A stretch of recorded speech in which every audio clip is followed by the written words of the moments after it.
There is a place in East Africa where the thorns grow so thick and so tall that full grown elephants disappear inside them. Where the dust is red, the heat is permanent, and the darkness when it comes is absolute. And somewhere inside that darkness, something is watching you. Not with the casual curiosity of a predator that stumbled upon prey, but with the cold, calculated patience of an animal that has been doing this, specifically precisely this, for longer than recorded human memory. The lions of Tsavo don't roar to announce themselves. They don't parade across open plains in golden morning light. They don't lounge on kopjes with their manes catching the wind, posing for safari photographs. They move through the thorns like smoke. If you have ever felt watched in a place you couldn't explain, if you have ever felt that specific ancient cold at the back of your neck, this Tsavo lion already knows what that feeling is because they invented it. Most people know the story on the surface level. 1898, British colonial railway construction through southern Kenya. Two massive male lions that terrorized the entire Tsavo work camp for 9 months, killing somewhere between 35 and 135 people. The exact number remains disputed to this day. Before a British lieutenant colonel named John Henry Patterson finally killed them both. The lions were mounted display eventually purchased by the Field of Museum of Chicago, where their actual preserved remains still sit today. Case closed, mystery solved, monsters eliminated. Except it wasn't. Because what Patterson killed was not the origin of the story, it was just one chapter in something much older, much larger, and far more disturbing. The Tsavo lions didn't start hunting humans in 1898, and they didn't stop. What Patterson encountered was a behavior pattern so deeply embedded in a specific population of lions that it had, over generations, become a kind of cultural inheritance, not instinct alone, not opportunism, something more complex and far more unsettling. These lions had learned humans were prey, and they had taught that knowledge to each other. Field researchers from the Tsavo Lion Research Project, including wildlife ecologist Dr. Bruce Patterson, no relation to the colonel, spent years documenting the behavioral ecology of this specific lion population. What they found was not what anyone expected. These were not desperate, starving lions forced into dangerous behavior by lack of prey. The Tsavo ecosystem in periods of study held substantial prey populations. Buffalo, zebra, wild beast, giraffe, the lions were not hunting humans because there was nothing else to eat. They were hunting humans because they were good at it, and because something about the Tsavo environment has stripped away the barriers that, in other lion populations, kept humans off the menu. Stand in the Tsavo bush for 5 minutes and you will understand everything. The vegetation is not like the open savanna most people picture when they think of lions. There are no long golden grasses, no sweeping plains, no unobstructed sight lines. Tsavo is a world of dense, tangled comifora and acacia tortilis. Thorn scrub that grabs at skin, fears at fabric, and closes around movement like a living wall. Now imagine trying to move through that landscape with a full heavy mane. In most African environments, a lion's mane is a marker of genetic quality, a sexual sign, a territorial warning. But manes also catch thorns. They overheat animals in high ambient temperatures. They add drag, noise, and visibility in the environments where stealth matters more than display. The Tsavo males carry no significant manes, or only sparse ones. For generations, this was considered a genetic anomaly, a curiosity. It is neither of those things. Research from Dr. Peyton West's comparative mane studies showed a direct correlation between ambient temperature and mane development. Lions in hotter environments consistently develop less mane, but the Tsavo situation goes deeper than just temperature. The thorn density itself functionally punishes mane length. A maned lion moving through comifora scrub would leave noise, snagged fur, and broken branches in its wake. The Tsavo males have almost nothing. They have become optimized biologically and behaviorally for an environment that rewards invisibility over intimidation. And the consequence of that optimization is something other African lion populations simply do not possess in the same degree: the ability to be completely terrifyingly undetectable. When a Tsavo male moves at night through the scrub, researchers have documented how extraordinarily difficult they are to follow, even with GPS collar data and high grade night vision equipment. They move slow, they use the thorns as cover rather than obstacles. Their amber eyes, which reflect light at intensities measurably different from other big cat species due to their tapetum lucidum, give them exceptional vision in near total darkness. The darkness that stops humans cold is the Tsavo lion's daylight. Here is where the psychology becomes genuinely disturbing. Most large predators rely on a combination of pursuit, ambush, or cooperative herding. Lions on the savanna are well documented coursers. They coordinate charges, cut off escape routes, and use terrain to funnel prey into kill zones. The mechanics are visible even to prey. Many animals have evolved to read these signatures. Zebra watch for crouching profiles. Wild beasts scatter when they detect the specific low posture approach. The prey's counter strategy depends on being able to see the attack forming. Tsavo lions have over time stripped that counter strategy of its power. Wildlife biologists studying the Tsavo lion population have noted a behavioral characteristic that is statistically unusual even for lions: an exceptionally high frequency of single predator hunting events.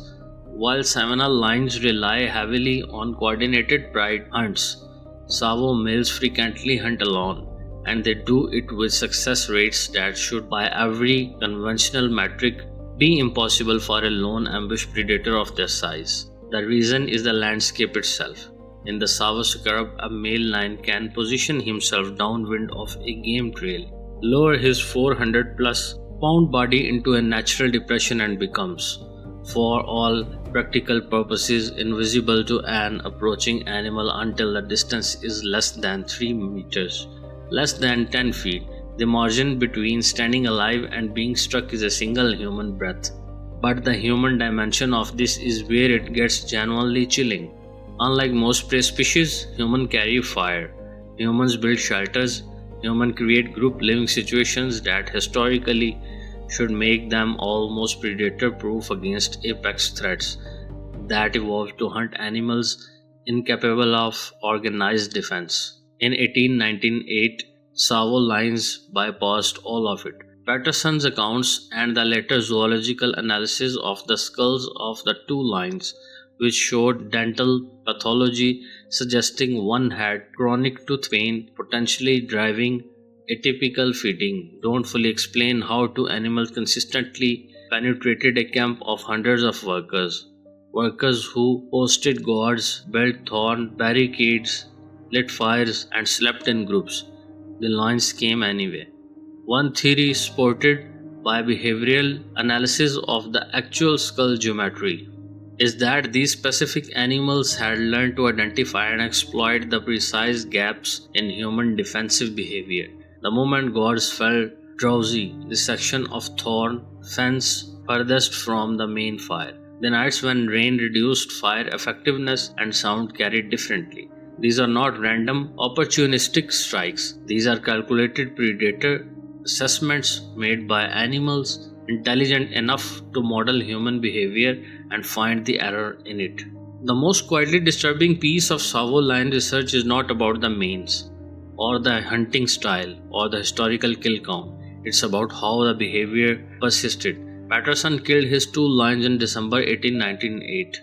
The attacks stopped, the railway was completed, the camp moved on, and for decades the assumption was that the man-eating problem had been an aberration, a temporary behavioral anomaly driven by specific circumstances and eliminated when the specific animals were eliminated. Except documented attacks on humans in the Tsavo region didn't stop. They continued sporadically, cyclically into the 20th century and beyond, not at the scale of 1898, but consistently enough that wildlife managers and Kenyan authorities have had to account for Tsavo lions as a specific, categorically distinct human safety concern compared to other lion populations in the country. The question that haunted researchers if the behavior was being transmitted, if it was cultural in any meaningful sense, how was it passing between generations? Lions learn hunting behavior from observation. Cubs watch adults hunt. Sub-adults refine technique through participation before they can successfully execute kills independently. This is well established, but for human-specific hunting behavior to persist across line generations, the adults demonstrating it would need to survive long enough to pass on what they knew, and human hunting lions get killed. Unless, and this is the theory that some researchers have quietly suggested, the Tsavo environment itself continuously regenerates the conditions that produce the behavior. The dental pathology, the prey variability during drought cycles, the specific relationship between thorn density and mane development that self-selects for stealth hunters, the proximity of human settlement to prime lion territory. Tsavo doesn't just produce man-eating lions. It is an environment that, under the right convergence of ecological pressures, keep producing them. There is a moment documented in multiple independent accounts from different decades, from Patterson's original journals, from later field researchers' notes, from wildlife warden reports, that is most impossible to dismiss an coincidence. The Tsavo lions, when they decided to hunt humans, chose specific humans, not randomly, not simply the nearest or most isolated target. In Patterson's camp, the lions consistently targeted the workers at the edge of groups, the ones sleeping slightly separated, the guards who had been on rotating longest. In later documented incidents, wildlife authorities noted that attacks frequently occurred on solitary individuals who had recently arrived in an area. People whose behavioral rhythms the lion would have observed from cover for a period before striking. This is a theory of mind-adjacent behavior. It suggests an animal capable of not just identifying prey, but of observing, modeling, and waiting for the specific behavioral vulnerability in an individual target that makes the kill viable and safe. Lions are not considered tool users. They are not mired in the same cognitive categories as great apes or cetaceans. But the intelligence required to bypass organized human defensive behavior repeatedly across different circumstances using what appears to be information gathered through sustained observation is something that modern animal cognition researchers have not fully accounted for. The Tsavo lions didn't just hunt humans, they studied them first.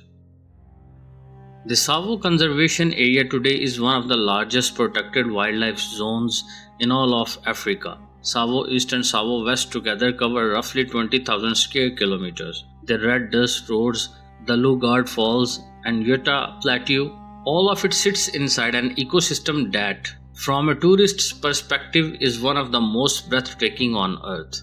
The lions are still there, still maneless, still moving through the thorns in ways that leaves almost no trace, still hunting with a silence and precision that wildlife guides in the region describe with a specific kind of respect that goes beyond professional admiration.